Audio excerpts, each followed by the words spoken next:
तो दोस्तों स्वागत है आप सभी का आपके अपने YouTube चैनल प्राइम प्रभाकर पे। दोस्तों आज की इस वीडियो में हम देखने वाले हैं यूपी पीसीएस मेंस के पीवाईक्यू सीरीज के तहत 2018 के पेपर्स के पार्ट 4 को। इससे पहले हमने 15 क्वेश्चन देख लिए थे, 5-5 क्वेश्चन के 3 पार्ट्स को। ठीक है, अगर आपने वो वीडियो नहीं देखी तो जाकर के ज़रूर देखें। इसी तरह हम आपको यूपी पीसीएस मेंस के पीवाईक्यूज को कराते रहेंगे। तो आज हम 5 क्वेश्चन देखेंगे और 2018 के जीएस 1 के ये 16 से 20 तक के प्रश्न इसमें देखने वाले हैं। ठीक है, इसके अलावा हमने आपको टॉपर्स कॉपी कराई हुई है, 15 से 20 टॉपर्स कॉपी मैंने सारे के PDF दे रखे हैं आपको। इसका भी PDF ऑलरेडी मैंने दे रखा है, तो आप सब टेलीग्राम से ज़रूर जुड़ें। वहाँ पर बहुत सारी अन्य आपको इनरिचमेंट, क्वालिटी इनरिचमेंट वाली जो भी मटेरियल होते हैं वो सब आपको उपलब्ध कराए जाते हैं। ठीक है, तो चलिए अब वीडियो की शुरुआत करते हैं। जो आज का हमारा पहला प्रश्न है वो है वैश्वीकरण क्या है।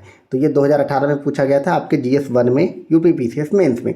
वैश्वीकरण क्या है? भारतीय सामाजिक संरचना पर इसके प्रभावों की विवेचना कीजिए। एक चीज़ और बता दूं, ये जो मैं आपको करा रहा हूँ बुक, ये आपकी जो घटना चक्र की मार्केट में आई हुई है पीवाईक्यू की सॉल्यूशन वाली, उससे मैं करा रहा हूँ। ठीक है, तो देखिए वैश्वीकरण पर कितनी बढ़िया परिभाषा इन्होंने लिखी, खासकर एक राइटर के अनुसार, एंथनी गिडिन्स के अनुसार वैश्वीकरण विश्वव्यापी सामाजिक संबंधों का सघनीकरण है।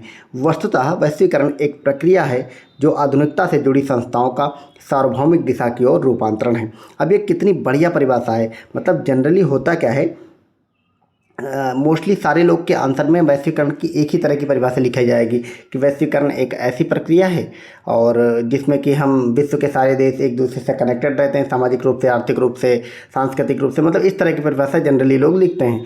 लेकिन इसी को आपको अगर ज़्यादा नंबर पाने हैं तो आप किसी राइटर को कोट करिए, उसकी बुक को कोट करिए, उसके अनुसार लिखें तो आपको अच्छा नंबर मिलता है। चाहे आप जो टॉपर्स कॉपी मैंने कराई है आपने देखा होगा, अगर उनको नहीं देखा तो देख लें। उसमें मैंने आपको दिखाया कि टॉपर्स लोग कैसे आंसर लिखते हैं। अब वैश्वीकरण की वो हो गई साधारण परिभाषा। एक परिभाषा ये क्या हो गई कि एंथनी गिडिन्स के अनुसार वैश्वीकरण विश्वव्यापी सामाजिक संबंधों का सघनीकरण है। वस्तुतः देखिए, वस्तुतः अब ये जो है वैश्वीकरण जो है विश्व सामाजिक संबंधों का सघनीकरण है। एंथनी गिडिन्स ने सिर्फ इतना बोला है, तो आपने जो मेंस की कॉपी बनाई होगी उसमें आप इसको नोट डाउन कर लें। वस्तुतः वैश्वीकरण एक प्रक्रिया है जो आधुनिकता से जुड़ी संस्थाओं का सार्वभौमिक दिशा की ओर रूपांतरण है। इतना हो गया। अब आपको बताना है कि भारतीय सामाजिक संरचना पर इसके प्रभाव। तो देखो इन्होंने खुद ही डायग्राम बना के करके आपको दे दिया है। भारतीय सामाजिक संरचना पर क्या प्रभाव पड़ता है? राज्य पर एक तो प्रभाव पड़ेगा, संस्कृति और सभ्यता पर प्रभाव पड़ेगा। ठीक है, सामाजिक संरचना में सम्मिलित घटक क्या क्या होते हैं? ओके, ये मतलब प्रभाव नहीं है, घटक है। इसके प्रभाव हम दिखाएंगे। तो सबसे पहले आपको बताना होगा कि जो भारत की सामाजिक संरचना है उसमें क्या क्या शामिल होता है। तो उसमें एक तो राज्य शामिल है, जो स्टेट है हमारा होता है। ठीक है, सभ्यता और संस्कृति शामिल है, परिवार, जाति, समुदाय शामिल है, धर्म शामिल है और बाजार और अर्थव्यवस्था शामिल है। ठीक है, अब हम देखेंगे इसमें कैसे इस पर प्रभाव डाला। वस्तुतः वैश्वीकरण का सर्वप्रथम प्रभाव पाश्चात्यकरण के रूप में हुआ। ठीक है, वैश्वीकरण का मतलब ही पाश्चात्यकरण है कहीं ना कहीं, क्योंकि हमने पाश्चात्य का जो पश्चिम देश हैं उनकी चीज़ों का अनुसरण किया, जिसमें पाश्चात्य संस्कृति मूल्यों या मानकों की ओर आकर्षण बढ़ा। ठीक है, तो जिसके परिणाम स्वरूप क्या होता है कि पाश्चात्य जो संस्कृति है उसके मूल्य हैं, चाहे आपने देखा होगा, चाहे हॉलीवुड की फिल्में हो, वहाँ के कपड़े हों, वहाँ का रहन सहन हो, वहाँ का खान पीन हो, उस सब का हम पे ज़्यादा असर पड़ा, तो हमारा आकर्षण भी उससे बढ़ा। क्योंकि हम पे राज भी अंग्रेजों ने किया, वो हमसे ज़्यादा समृद्ध थे और उनके ही सारे ब्रांड्स हमारे वहाँ आया, गूगल, फेसबुक सब उन्हीं का आया। तो जाहिर सी बात है, कोई भी चीज़ आती तो अकेले नहीं आती है, सिर्फ अर्थव्यवस्था नहीं लाती, वो अपना कल्चर भी लाती है। तो इन सब चीज़ों को आप लोग को ऐसे रिलेट करना। ठीक है, फिर लेकिन अगर हम देखें तो इसके साथ ही प्रतिसांस्कृतिक प्रभाव हुआ। प्रतिसांस्कृतिक प्रभाव का मतलब होता है स्वदेशी संस्कृति। जो आपको जो पाश्चात्य संस्कृति के प्रति लगाव पैदा हुआ, उसके अलावा एक स्वदेशी संस्कृति भी पैदा हुई। तो आज बाजार में स्वदेशी उत्पादों का आकर्षण भी बढ़ रहा है और मूल्यों, विश्वास और रुचि में इस संस्कृति एवं प्रति संस्कृति के संश्लेषित रूप प्रभाव डाल रहे हैं।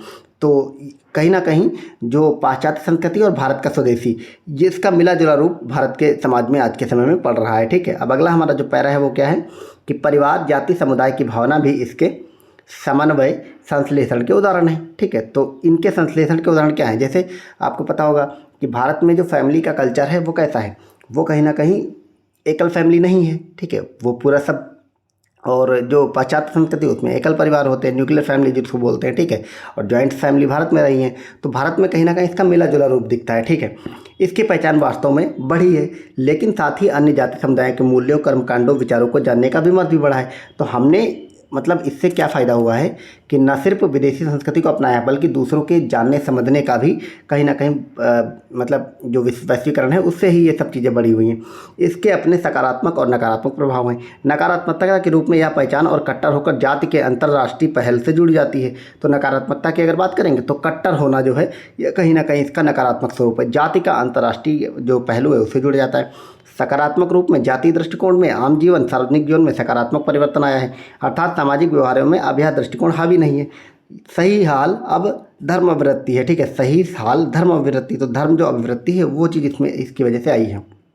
अगला है उपभोक्तावाद। उपभोक्तावाद ने बाजार एवं अर्थव्यवस्था को गति दी है, साथ ही अर्थव्यवस्था की संबद्धता अन्य देशों से हुई है। अर्थव्यवस्था में विविधता भी बढ़ गई है। सकल घरेलू उत्पादन, प्रति व्यक्ति आय, मानव विकास सूचकांक इत्यादि में सकारात्मक वृद्धि हुई है। शिक्षा, स्वास्थ्य, पर्यावरण इत्यादि मुद्दों का समाधान गुणवत्तापूर्वक मानकों के आधार पर हो रहा है। साथ ही राज्य रूपों या संस्था या प्रशासन में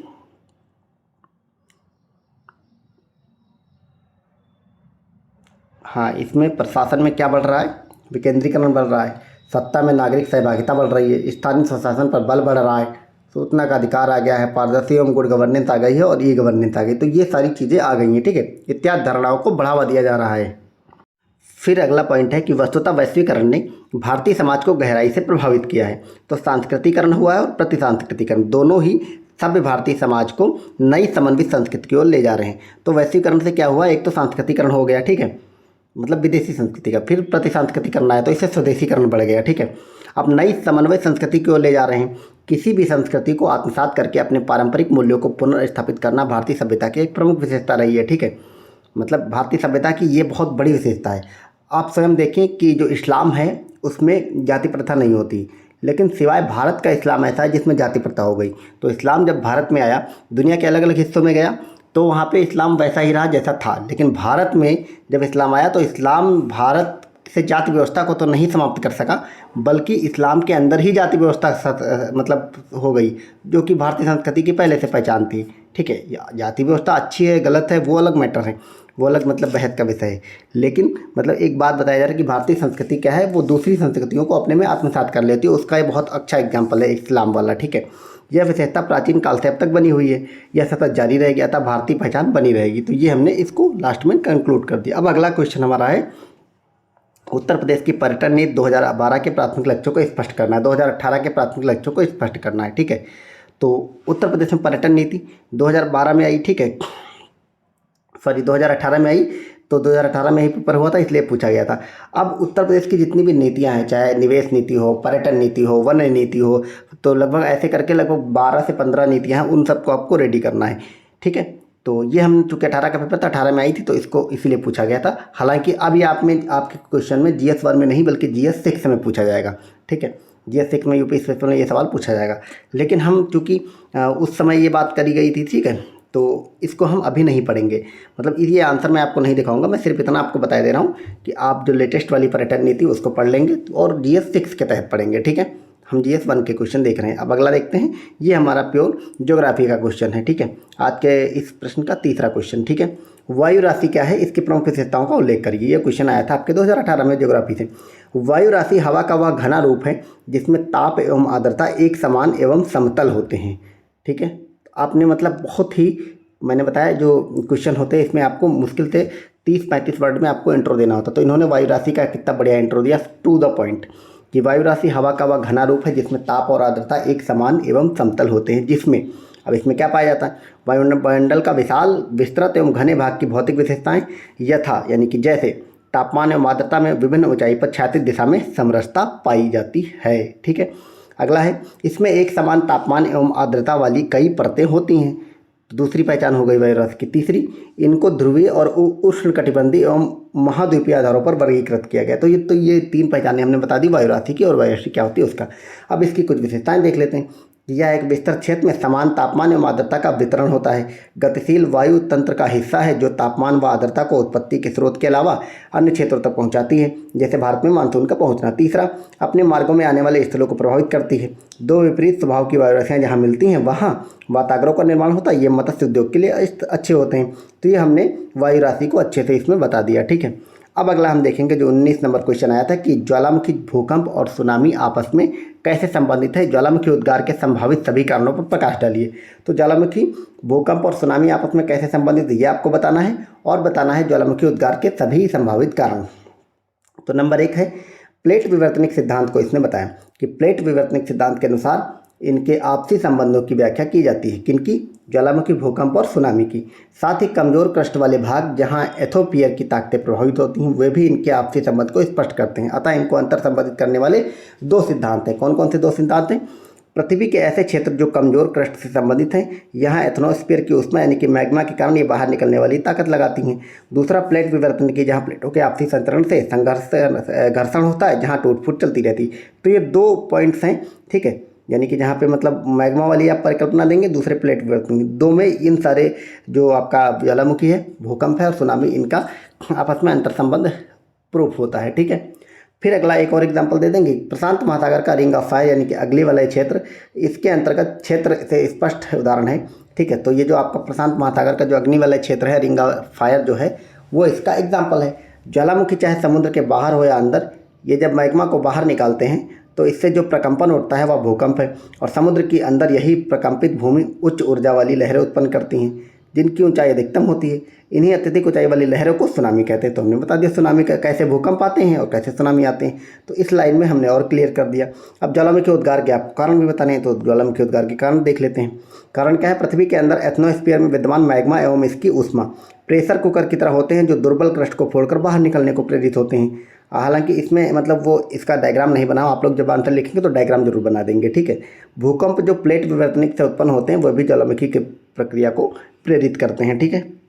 अगला है एथनोस्फीयर में जलवाष्प की उपस्थिति, किन्हीं कारणों से भूभाग का कमजोर होना, पृथ्वी के आंतरिक भाग में नाभिकीय गतिविधियाँ, ठीक है। तो ये सारे पॉइंट्स के हो गए, इसमें कंक्लूजन नहीं लिखा हुआ है, ठीक है। अगला देखेंगे 20 नंबर क्वेश्चन और आज की इस वीडियो का अंतिम क्वेश्चन। महासागरीय धाराओं की उत्पत्ति के लिए उत्तरदायी कारकों का उल्लेख कीजिए और अंध महासागर की जल धाराओं का नाम भी आपको बताना है, ठीक है। तो अंध महासागर किसको कहते हैं आप लोग बताइए, आपको पता होगा तो अटलांटिक महासागर को बोलते हैं, ठीक है।